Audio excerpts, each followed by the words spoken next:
El hongo de los muertos. La historia que traigo en esta ocasión fue muy complicada de concretar. Requirió mucho tiempo de insistencia y más tiempo de ardua investigación para comprobar y confirmar todos los datos que me fueron proporcionados. A esta persona fue posible contactarla gracias al hijo de un empresario de Monterrey que se apellida Cuevas. El hijo del empresario es seguidor del canal desde hace unos meses y dio la casualidad que el empresario conoce al papá de la persona que nos proporcionó la historia. Este relato tiene un trasfondo interesante, ya que quien lo cuenta es una persona, podría decirse, importante en la ciudad que vive allá en Estados Unidos. Es muy respetado, tiene cierto prestigio y por este motivo ha preferido mantenerse en anonimato. Solo me queda pedirles que abran su mente. Sin más que añadir, los dejo con el relato. Me presento, tengo una licenciatura en Entomología y Patología Vegetal. Estudié en la Universidad Estatal de Oklahoma. También tengo una maestría de Ciencias de las Plantas, Insectos y Microbios. Esa maestría la obtuve en una universidad de Missouri. Yo y toda mi familia somos de Tijuana. Pero yo no quería estudiar en México. Sentía que no había ninguna universidad en el país que cumpliera con mis expectativas. Así que solicité una beca para estudiar en Estados Unidos. Y fue así que logré obtener los títulos que ya les mencioné. Siempre me han gustado las plantas. Mi abuela, que nació en Tlaxcala, me decía que las plantas eran un puente que unían a nuestro mundo con el mundo de los muertos. Que ese era el motivo por el cual, cuando una persona fallecía, se le dejaban flores. Fue precisamente mi abuela la que me enseñó a entender cómo funcionaba la naturaleza que había a mi alrededor. Conforme fui creciendo, también aumentaba mi fascinación hacia todo tipo de plantas y sus derivados. Me gustaba mucho cuidar las flores. Por eso estudié lo que estudié. Se podría decir que, en términos simples, soy un doctor de plantas. Aparte de eso, doy clases en una escuela de Arizona. Hace algunos años, yo tenía un amigo que vivía en Chile. A este amigo lo había conocido en una conferencia en Miami. Él era el menos aburrido de todos los que estaban ahí. Él era historiador. Tenía una increíble y admirable fascinación por la historia perdida. Le encantaba armar rompecabezas sobre posibles culturas o civilizaciones que pudieran haberse perdido con el paso del tiempo. En una ocasión, me envió un correo en el que me explicaba que había encontrado indicios de un antiquísimo asentamiento en la zona austral de Chile. Me describía que la gente que había vivido ahí tenía una serie de creencias y prácticas bastante peculiares. Por ejemplo, ellos supuestamente adoraban al volcán Lautaro, a pesar de que el asentamiento no estaba ni cerca de este. Me anexó fotografías de grabados en piedra donde se podían observar criaturas muy interesantes. Había una que me llamó mucho la atención. Era un dragón con pico y plumas. Seguí leyendo más detalles sin entender exactamente por qué me enviaba esta información a mí. Pero mis pupilas se dilataron cuando vi el nombre de un hongo, Schillaria polymorpha, también conocido como dedos de muerto. Ese hongo es un organismo dependiente de los residuos de otros organismos de su entorno, como hojas muertas, excremento, y aquí es donde surge lo más interesante, el hongo se nutre gracias a los cadáveres. Este suele crecer en árboles muy específicos. Existía la posibilidad de que las personas que habían vivido ahí utilizaban el hongo para practicar rituales que servían para contactar con los muertos. Eso no podía ser posible. Ese hongo no es consumible. De hecho, si se ingiere cuando está muy maduro, puede causar serios estragos en la persona que lo ingiere. Luego de terminar de leer todo el correo, llamé a mi amigo y decidí que viajaría a Chile a investigar. Tenía que comprobar con mis propios ojos que habían existido personas que consumían un hongo potencialmente mortal. Una vez reunidos, emprendimos el viaje hasta la zona, que está inmersa en la Patagonia. Fue muy complicado llegar hasta el área del presunto asentamiento. Haríamos varios días para llegar hasta el área.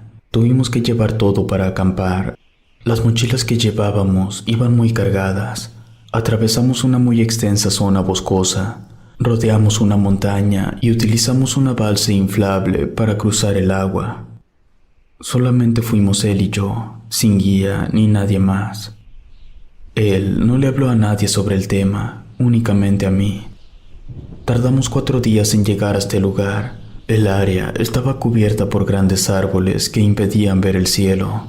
En el corazón del lugar, el suelo estaba tallado y, como a 200 metros, había una roca grande con grabados.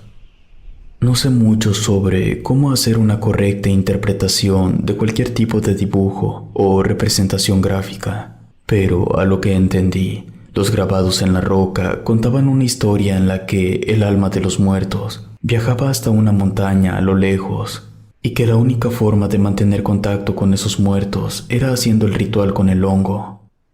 Le comenté eso a mi amigo y dijo que mi interpretación no estaba tan alejada de la realidad. Entre tantos grabados, había uno que tenía la forma de una mano, que es la que mi amigo me había comentado que representaba al hongo por el cual yo había llegado hasta allá. Él me comentó que ese grabado simbolizaba el puente entre la vida y la muerte. Entonces, mi amigo me pidió que echara un vistazo detrás de la roca con los grabados. Cuando lo hice, me di cuenta que ahí estaba una zona de siembra de este hongo. Solo de recordarlo me pone la piel de gallina. Era literalmente una zona de cultivo exclusiva. Se notaba de inmediato que había sido abandonada desde hace tiempo, pero a simple vista se podía notar que no era un crecimiento normal ni natural. Tomé algunas muestras. Luego, mi amigo y yo estuvimos recorriendo el lugar mientras él me contaba cuál era el ritual que durante quién sabe cuánto tiempo habían llevado a cabo los habitantes de ahí. A nivel antropológico, todo era muy interesante, demasiado me atrevería a decir. El ritual era tan complejo y la forma en la que lo describía era tan convincente que hasta complicaba el método científico. Entonces, impulsado más por mi curiosidad que por la ciencia, le pregunté a mi amigo si quería intentarlo, solo para comprobar qué era lo que esos individuos habían interpretado como el mundo de los muertos. Lo estuvimos pensando un rato y finalmente decidimos hacerlo.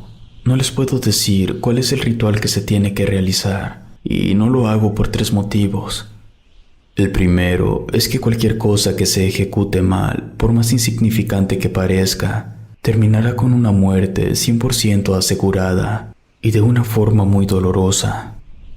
El segundo motivo es que sería irresponsable de mi parte dar esa información al público en general.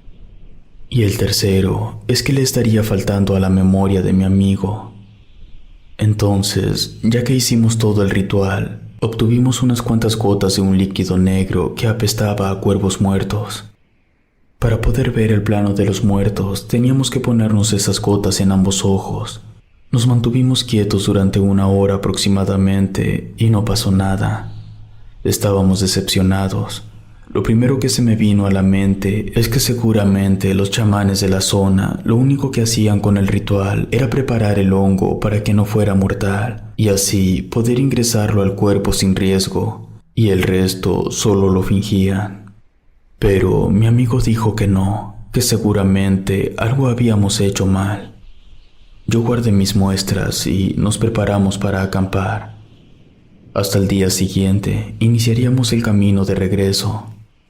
En la noche, luego de cenar, estábamos observando la luna cuando sentimos que la tierra se empezó a mover.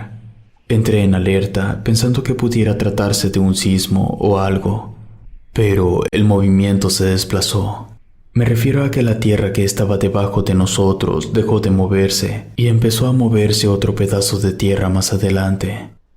Otra cosa extraña es que cuando ese temblor se alejó de nosotros, dejó una pestilencia a drenaje. Eso no tenía sentido. Nosotros estábamos en un área muy alejada. Los animales del bosque también empezaron a hacer escándalo, pero por fracciones. Es decir, el escándalo de los animales se iba desplazando con el temblor. El olor a drenaje se quedó por más de 1 hora y media.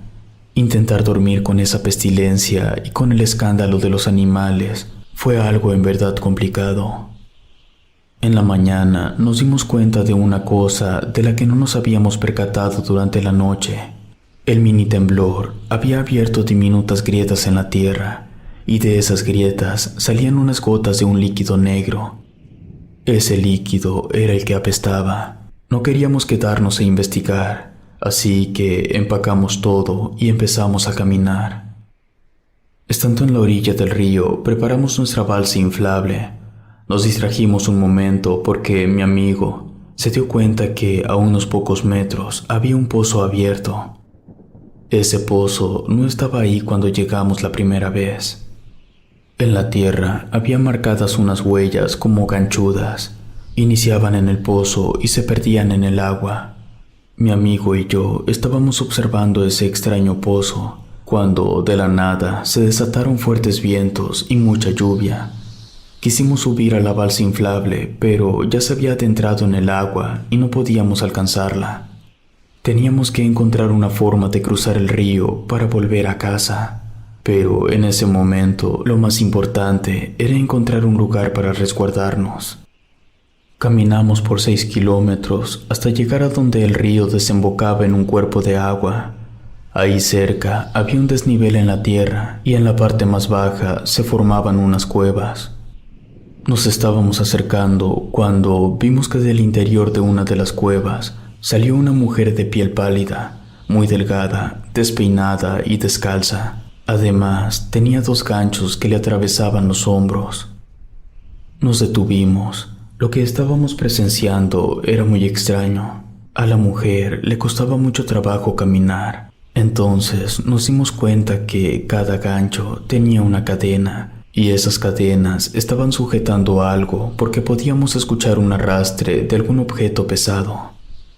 No nos daba confianza, pero aún así le hablamos de lejos. Le preguntamos si podíamos ayudarla, pero solo nos respondió con gruñidos y quejidos. Volteé a ver a mi amigo para decirle que mejor nos fuéramos. Noté que sus ojos habían cambiado. Tenían una tonalidad amarillenta.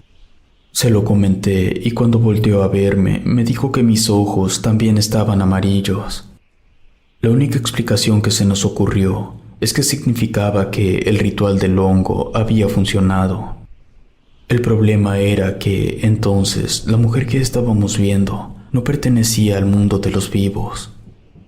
Nos asustamos y avanzamos río arriba. Nuestra idea era encontrar alguna zona rocosa elevada que nos permitiera cruzar al otro lado del río y, así, rodear el cuerpo de agua.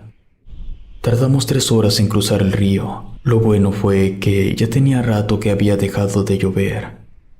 Mi amigo dijo que cruzaríamos por una zona no tan elevada de la cordillera. Caminamos y subimos hasta llegar a una altura aproximada de 1 kilómetro. Ahí nos detuvimos porque el terreno era regular y el corredor que tomaríamos para cruzar estaba cerca. Cuando llegamos, faltaban unos minutos para el anochecer.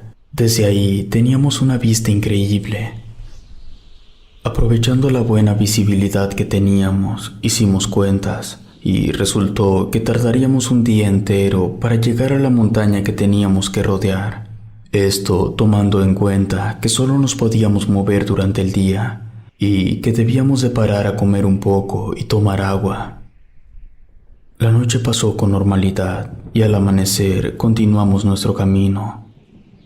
Nos fuimos hasta el corredor que atravesaba una orilla de la cordillera y descendimos.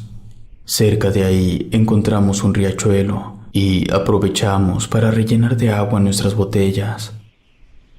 3 horas después nos encontramos un pozo idéntico al que habíamos visto el día anterior. Revisamos un poco el área y encontramos las mismas huellas ganchudas y leves fisuras de las que salía ese líquido negro. Mi amigo y yo aún teníamos los ojos amarillentos, entonces no sabíamos si el pozo y las huellas